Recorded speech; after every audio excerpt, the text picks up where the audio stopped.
देंगे तो फिर हमें भवसागर से पार लगाएगा। इसलिए प्रार्थना है ये ठाकुर जी के चरणों में कि हे नाथ। क्या प्रार्थना है? अगर नाथ देखोगे अवगुण हमारे, तो हम कैसे भव से लगेंगे किनारे। अब तो बस यही प्रार्थना है कि प्रभु आपने सबको पावन किया है, हमें भी पावन कर लीजिए।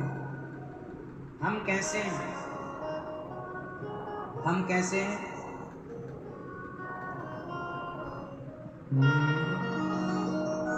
ये माना धर्म है,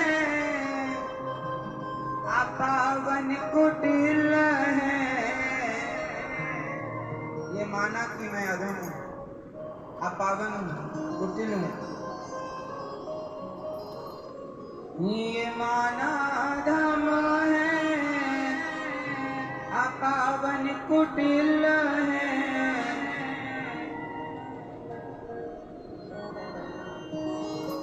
जैसा हूँ बस आपका हूँ, मैं जैसा हूँ गोविंद अब आपका हूँ। कैसे बनाना है, कैसे पवित्र करना है, मर्जी आपकी। यही है समर्पण। इन्हीं भगवान की पावन कथा को हम श्रवण कर रहे हैं, जो परम दयालु परम करुणा के सागर हैं। ऐसे दीनानाथ दीन बंधु भक्त वांछा कल्पतरु तनंदित विनिंदित पीताम्बरधारी भगवान श्री कृष्ण की वांगमयी प्रतिमूर्ति श्रीमद् भागवत महापुराण। जो भागवत जी हम जैसे पापियों का पाप नष्ट करके हमें अपनी भक्ति प्रदान करके भगवान हमें अपना परम धाम प्रदान करते हैं, ऐसे भगवान की परम शरणागति हम सब ग्रहण करते हैं। इस कथा में परीक्षित बनके श्रीमती इंद्रमणि श्री कली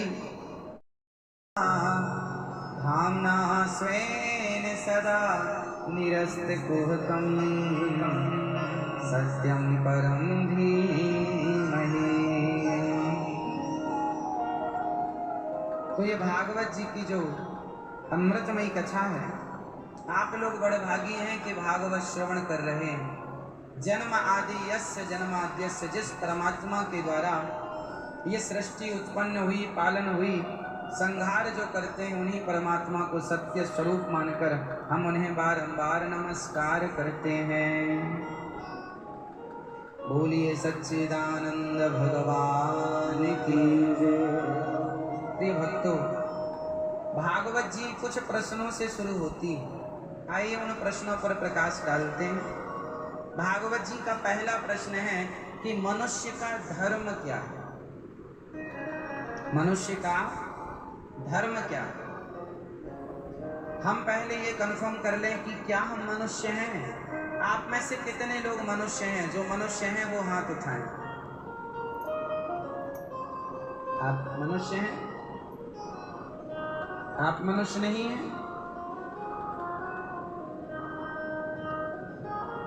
जो मनुष्य हैं वही हाथ उठाएं। जो मनुष्यों के रूप में शैतान है जैसा दिखना पर्याप्त नहीं है ना। मनुष्य कौन है? जिनके अंदर मनुष्यता है। जिनके अंदर मनुष्यता है ही नहीं, उन्हें हम मनुष्य कैसे कहें? अंबिकापुर की कपड़ों की दुकान में बड़े बड़े पुतले खड़े हैं बाहर। एक पुतले का कितना बड़ा मुंह। तो मनुष्य जैसे तो वो पुतले भी दिख रहे हैं। मनुष्य जैसा दिखना पर्याप्त नहीं है। मनुष्य जैसे तो वो पुतले भी दिख रहे हैं। मनुष्य जैसे दिखने से कोई मनुष्य नहीं होता। मनुष्य वही है जिसके अंदर दया है, करुणा है, जिसके अंदर सत्य है, वही मनुष्य है। जिनके अंदर सदाचार नहीं, सत्य नहीं, करुणा नहीं, दया नहीं, उसे आप मनुष्य कैसे मानेंगे?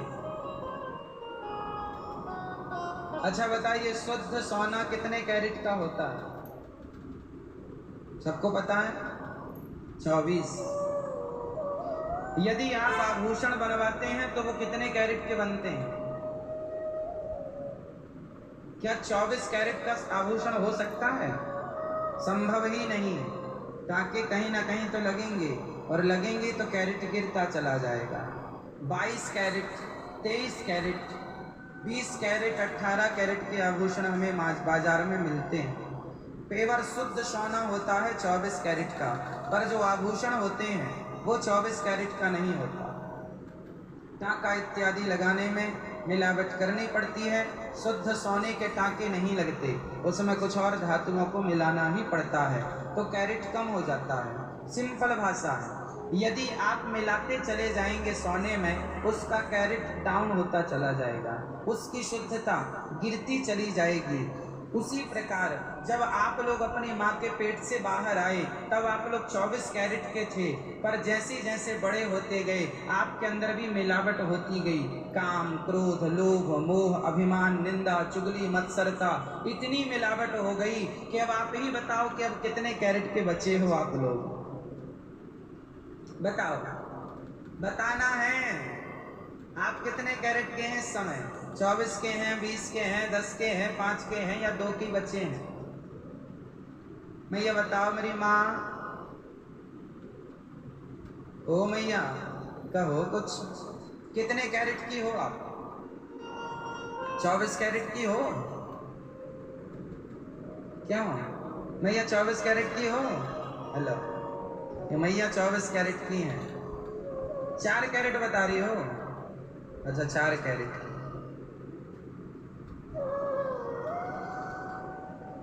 हम कितने कैरेट के बच्चे? हमारे अंदर कितनी मिलावट होती चली गई।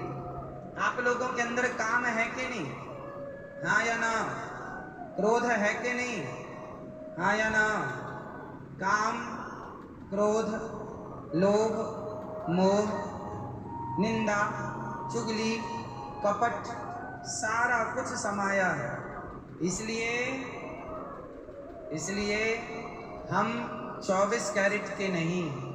यदि हम ये सारी चीजें छोड़कर केवल भगवान में मन लगाएं, गोविंद मेरो है, गोपाल मेरो है, उसके सिवा कोई मेरा नहीं, ये भाव बन जाए, भगवान के अतिरिक्त कुछ नजर ना आए, तो आप भले आज 5 कैरेट के हैं, लेकिन यदि ईश्वर को अपना लेंगे तो आप फिर से 24 कैरेट के हो जाएंगे, फिर शुद्ध हो जाएंगे, और वही शुद्धता ईश्वर तक पहुंचाएगी। वरना हम यही 84 का चक्कर लगाते रहेंगे।